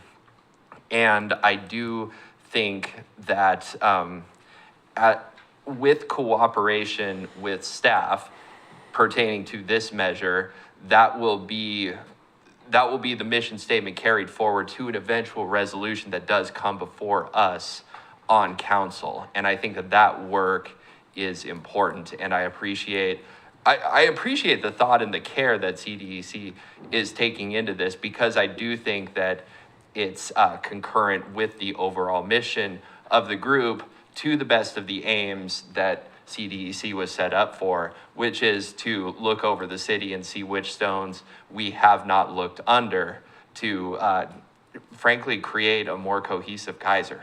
And that's something I personally want, and I'm in favor of decisions that can bring that about. I'm optimistic with how CDEC is going to work with staff on this, and I'd love to see what comes out of that discussion and the resolution that may be put forward here. Yeah, we brought forward, we had good conversations. We've had quite a few turnover, so that's also, it's a need base.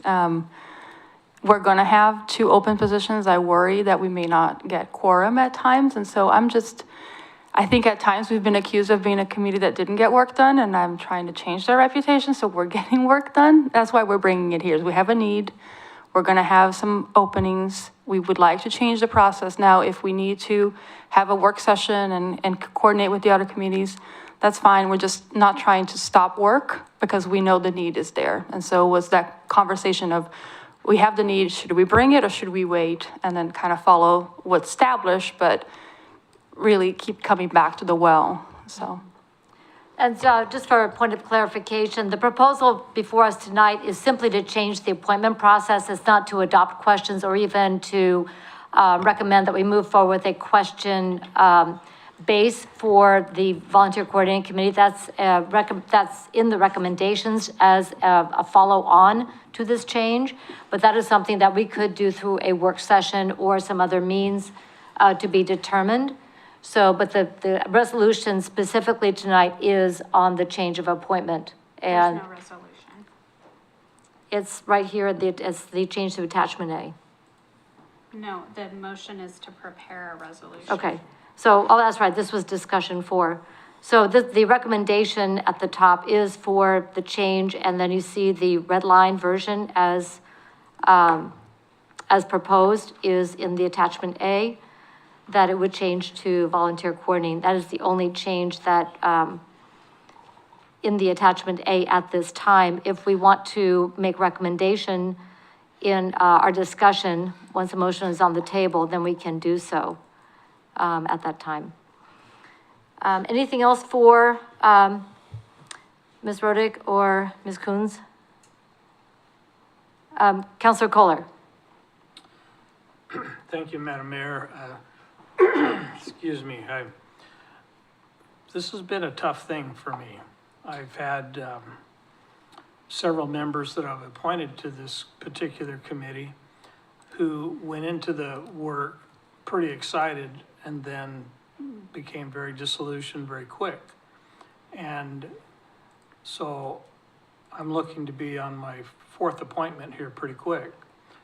And that's frustrating to me because I know the people that I appointed were great people that really understood some of the challenges of a diverse community. And I'm worried that we actually can show some things that we're doing that make a difference. And that's, one of them specifically said to me, I just feel like I'm wasting my time being on this committee. That's real concerning. And when we put this committee together, the whole idea was to figure out how we could reach out to different segments of our community so that we can bring our community together. And there were some people that were on the committee early on that was like, oh, well, we have to turn this into a DEI committee, which that was never the intent. So I'm just concerned. I like being able to know that I'm appointing people to the committee that have the right motive to bring Keizer together and not divide it further. And that's why I really like being able to appoint someone rather than just have the VCC do that. So anyway, that's my opinion. Well, we're getting really pretty much into deliberation. Does anybody have any more questions for the members of the committee before we dismiss them and put a motion on the table for deliberation? Thank you both very much. Council President Starr, would you put a motion on the table for deliberation? I move that the Keizer City Council direct staff to prepare a resolution to change the CDEC, Community Diversity Engagement Committee member appointment process so that it is completed by the volunteer coordinating committee rather than by direct counselor appointment. Second? It's been moved and seconded that the Keizer City Council direct staff to prepare a resolution to change the CDEC, Community Diversity Engagement Committee member appointment process so that it is completed by the Volunteer Coordinating Committee, the VCC, rather than by direct counselor appointment. So I know we've ventured into deliberation already, but let's go ahead and continue the conversation. And we can also have the conversation about if we want to include in this direction to include the development of questions, or if we want to have that be a separate action at a separate time. So with that, I will start at the end with Councilor Cross. Thank you, Madam Mayor. I'm just going to reiterate what I just said. If we got all the chairs together and it's something that we wanted to do with all the committees, I feel strongly about that. I love what Councilor Kohler said. I like being able to, even with the BCC, being able to appoint that person. And again, that's why I will be voting no. Okay. Councilor Duran. So I too would like to echo what Councilor Kohler said. I've had two people on this committee, and the first one I felt was a great asset to the committee, and he would not have stayed on that committee as long as he did if we hadn't had a relationship. And because I had to keep after him to, encourage him to stay on. And the only reason he did leave is he moved out of Keizer. So, and my second one, I believe she's a great asset to the team also. And having the relationship, I think, has been the key to, my appointments staying as long as they have. So I honestly think having that relationship is a key to what we've got going on. Thank you. Council President Starr. Thank you, Madam Mayor.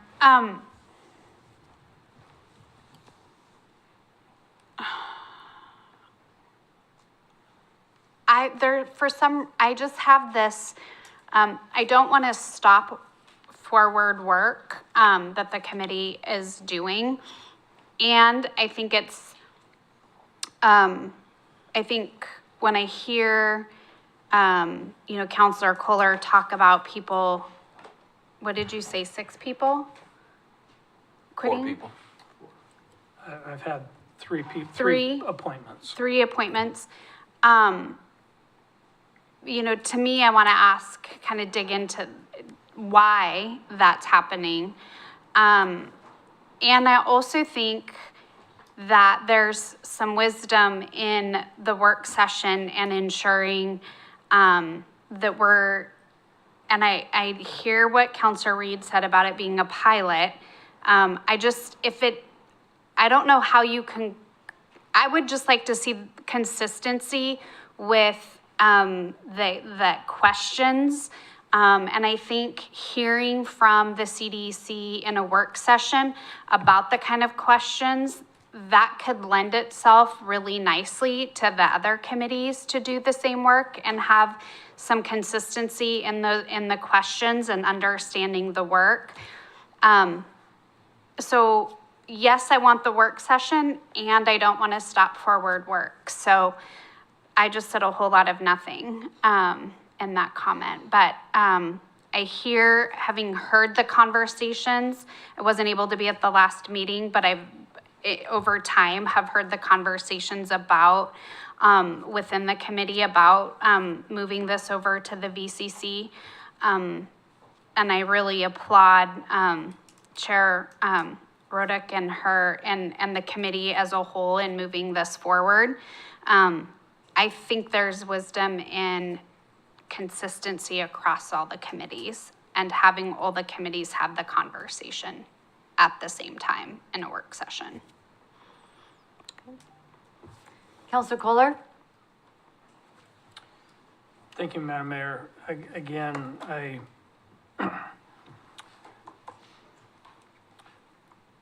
look at the committee and I think there was one member of the committee that had been there since we first started. It's been, 3 years? Has it been 3 years the committee was put together?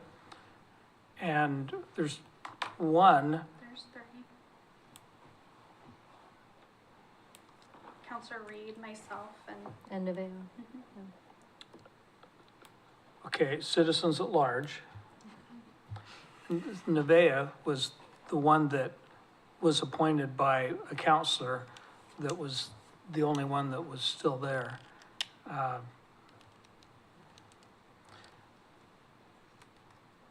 Yeah, I think that so maybe we don't do a good job of appointing.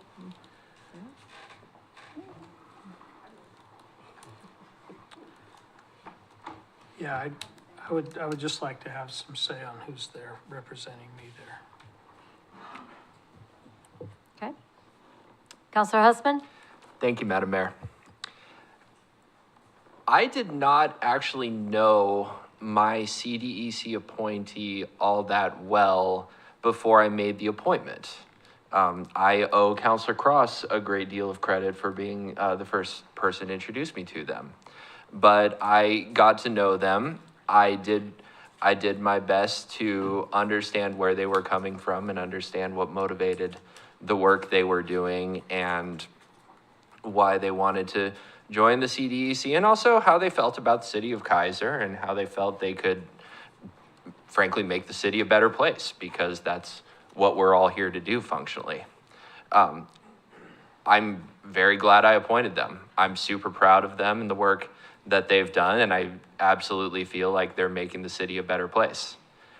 I didn't necessarily know my VCC appointee all that well, my current VCC appointee, before I nominated them.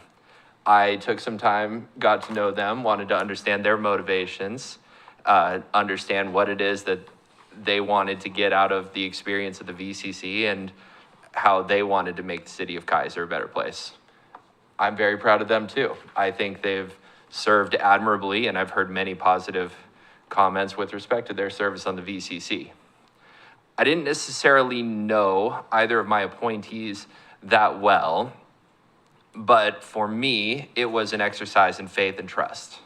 I wanted to bring some good people into the fold of the city whom I didn't necessarily know very well, but I wanted to be able to empower them and trust them and be able to help them put some of their best work.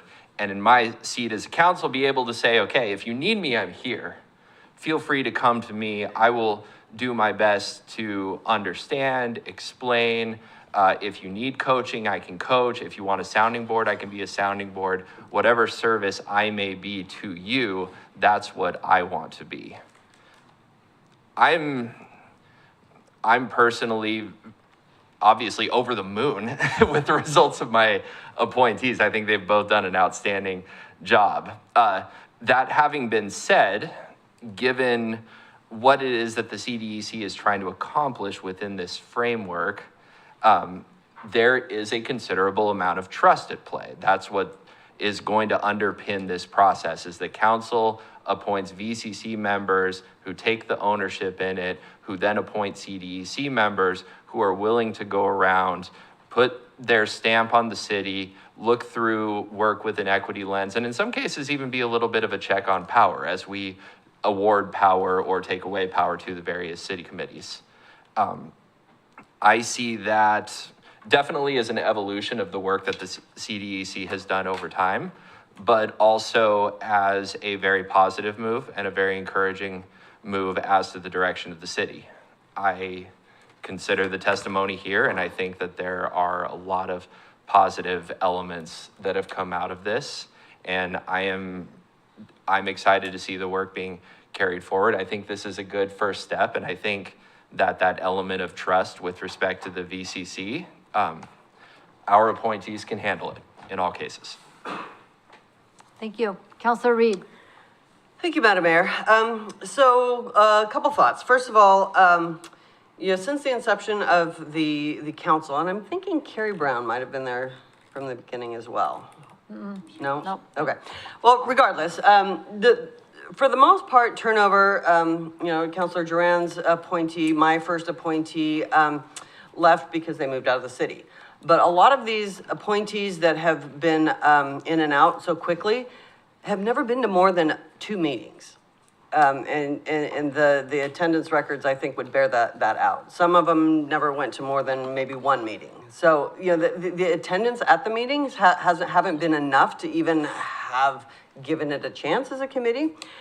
And I think now the committee is comprised of people that are committed and that are working well together. And again, with Ms. Roddick's leadership, she's doing a fantastic job, and we are getting things done. And I think with this whole idea was born out of a movement towards consistency. So consistency in the appointment process. And then sort of the other piece is the consistency in the way the VCC treats different committees, and that's kind of, for me, the next step. But this, again, comes out of a need for consistency. So the motion on the table is about moving it from an appointment process to the VCC process, and that is about consistency.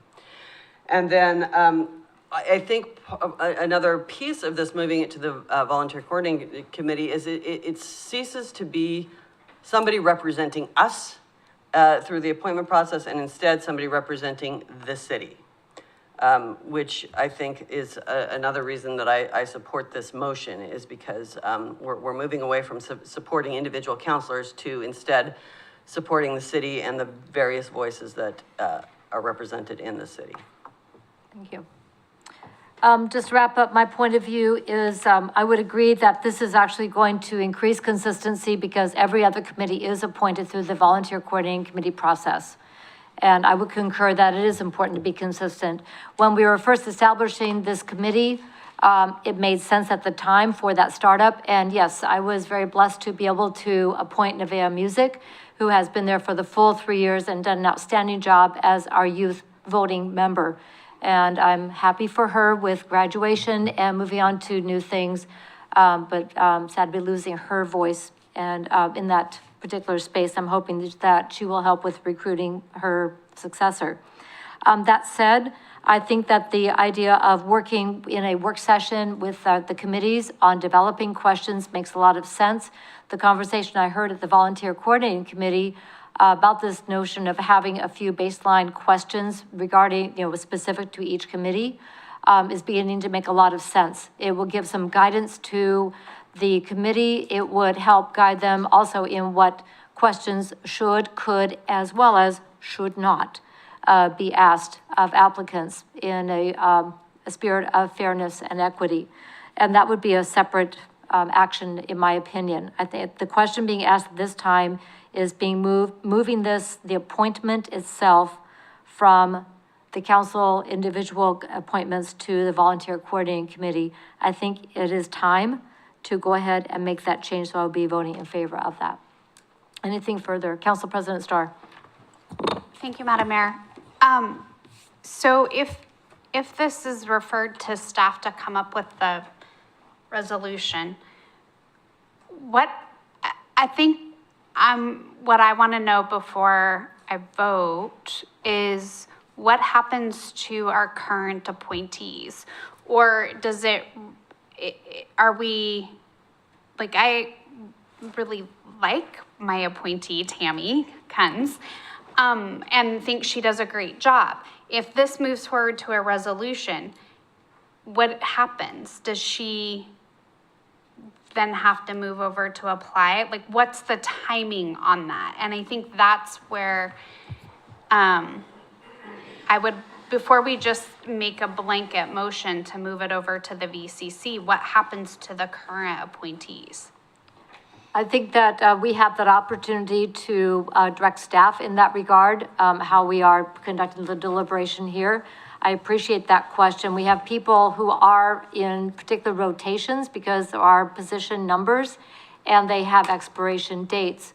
So I would add that with concurrence of the group, or we could make it as a friendly amendment, that the current rotation remain in place and that vacancies as they occur either through resignation or by expiration be filled by the VCC. So that would be my recommendation for addressing that. And I'd be happy to make that as a friendly amendment. I need to get a response before I can move on. Oh, sorry, I'm thinking, I'm processing. Okay, that's fine. And then I'll come to you. You stole my idea, so. Okay. Boop. So you're waiting for, yes, I'll accept the friendly amendment. That's why. Okay, so the motion stands amended to have the appointment stay as is and be filled by the VCC upon resignation or expiration. Okay. Anything further? All in favor, please signify by saying aye. Aye. Opposed, signify by saying no. No. Noes, raise hands, please. Noes are Cross, Kohler, and Duran. Motion passes 4-3. Not my favorite number, but we'll be able to, again, deliberate once the resolution comes to City Council for further work. I want to thank Chair Roddick and member of the committee, Tammy Kunz, for being here as well and helping with this work and the conversation. That concludes administrative action. We have nothing on the consent calendar tonight, so Council President Starr does not have a long list to read. Other business, this time is provided to allow the mayor, city council members, or staff an opportunity to bring new or old matters before the council that are not on tonight's agenda. Mr. Brown, does staff have anything to add this evening? We do not have any additional business. All right, Madam council Mayor. members, anybody have other business to bring up at this time? Seeing none, let's go to staff updates. Mr. Brown.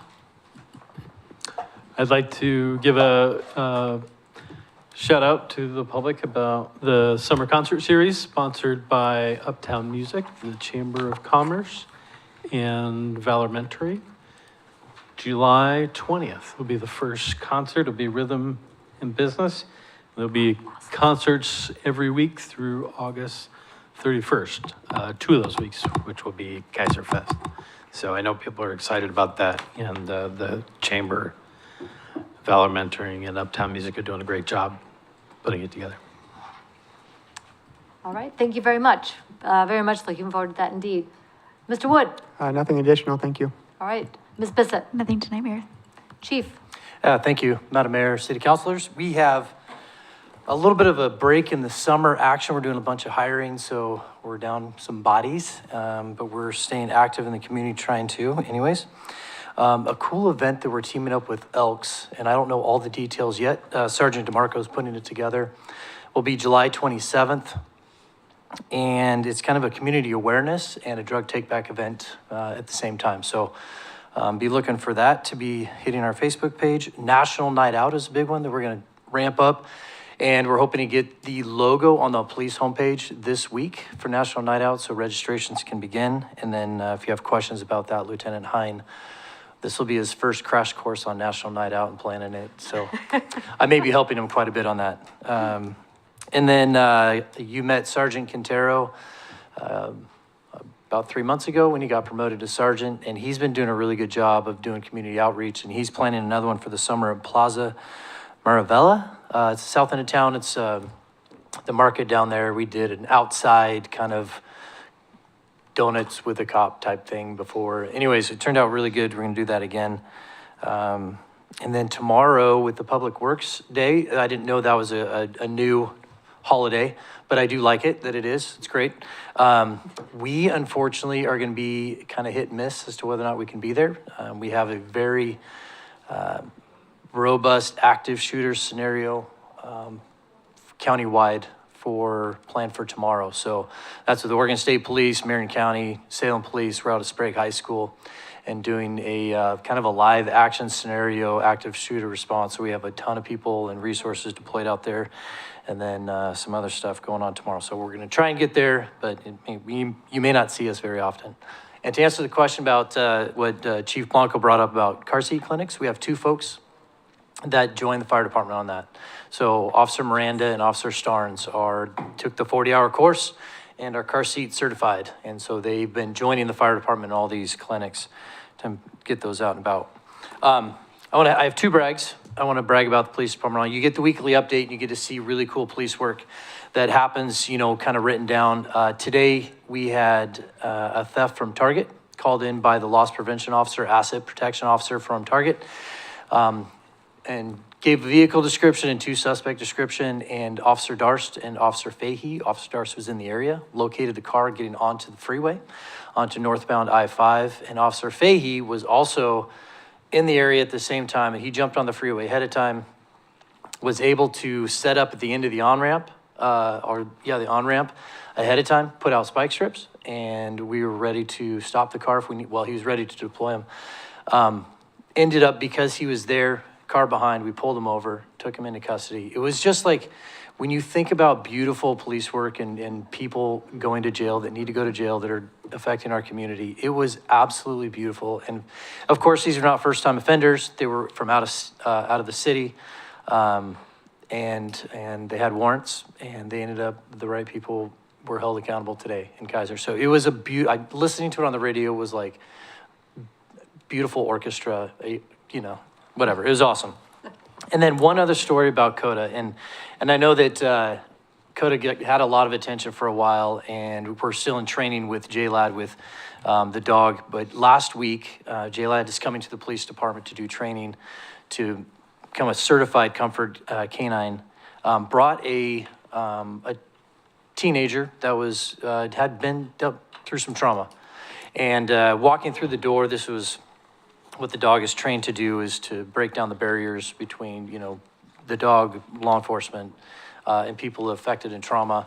The individual came in kind of hands crossed, kind of apprehensive, and the dog walked up to, it did its job, and walked up to this individual who's not afraid of dogs, just kind of apprehensive, and put the head between the hands, got the hands separated, and then the trauma individual was able to pet the dog and break down those barriers, and was able to have a conversation, and you could just see the whole room. Lieutenant Nelson described the room as just completely relaxed. And so the training is working. We're getting there. We're not 100% there, but it's awesome. And we're able to share these conversations with other law enforcement agencies. So they're looking to do the same thing and share the information, even with the boxer rescue, as to use a boxer as a comfort canine as well. So anyways, it's working and it's great. Fantastic. Oh, love those success stories. Thank you so much. Mr. Lawyer. Thank you, Madam Mayor. Just a couple things. The splash fountain is open for business Tuesdays through Sundays when the forecasted temperature is 75 degrees and above. Looks like this week, that's after tomorrow. So go out and enjoy with your kids or kids by themselves. Just go have fun. And then one more last plug, Public Works Day tomorrow, Keizer Rapids Park, 10 to 2. Come out, have a good time, grab something to eat, interact with all the Public Works staff and all the other community partners that'll be out there with us. And don't forget Trashy Tuesday. Oh yeah, and then Trashy Tuesday after that, tomorrow. It's a doubleheader tomorrow. Doubleheader. Yeah. Councilor Kohler. Thank you, Madam Mayor. I had a question for Chief Copeland. Neighborhood Night Out, you talked a little bit about registering for that. I've had a couple people contact me and say they've been on the website trying to do that, but it says 404, nothing found, or no form, or whatever. Talk to me about how that's going to work, or is that in process, or? I sent the email right before a city council meeting to actually Executive Assistant Bloody Lock, who will put that on there hopefully tomorrow. So it'll be a nice logo on the police homepage, as in years past, and you'll just click on that, take you right to the registration form. Be simple, fill it out, and we'll show up. Thank you. All right, thank you very much. Ms. Witham.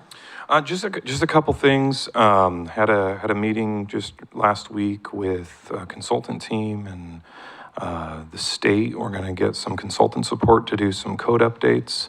One of those things that we have to do around the CFAC rules. So I just kind of had an initial meet and greet with them. More to come on that, but it's always nice when mandates come with actual funding and support attached. So that's helpful. And then the other thing, just kind of in the back of the mind, I know I've shared this before, TSP update. I have a second meeting with the ODOT folks this week. So we're kind of moving toward that, still on track to hopefully actually kick off work to begin in early 2025. So just wanted to kind of give you those couple things. So That is really good news. We'll keep on positive thoughts toward that. Mr. Lindsay? I could report that our sergeants actually were certified by ERB to be a new collective bargaining unit. And so we will be, we got notice that they want to start officially negotiating. So that's a period that's important for you guys. I will be writing you as well about this, just so we know. We have to, importantly, we have to remain neutral about all collective efforts on the part of a collective bargaining unit. So, but more to come, and that'll probably be about a 5 to 6 month process. So, but I will be in touch with you. But I think, you know, it's a good thing that we're getting off to a good start, and we're going to come up with some ground rules, and we're going to start negotiating. So, All right, thank you very much. Appreciate that. That takes us then to council member reports, and I'll start with Councilor Cross. Just keep on going down. Thank you, Madam Mayor. I will run through that. Those were beautiful stories. I just wanted to say beautiful as much as you did, Chief Copeland, but those were great. And Neighborhood Night Out, I did tell Tammy this, Marion County Sheriff's on their Facebook page, you can also sign up for them to come to your Neighborhood Night Out party. And they just put a link on, and I'll send that to you, Melissa, tomorrow if you want to get it out to the neighborhood associations or put on the City of Keizer website, but throwing that out there too. I Make Music Day is also this week on Friday in Salem. That's always fun, and they have different places that live music will be. Last few weeks, did the Sedcor Golf Tournament, Marion County K-9 Golf Tournament. I got to Salem Leadership Foundation, the Fancy Friday Luncheon.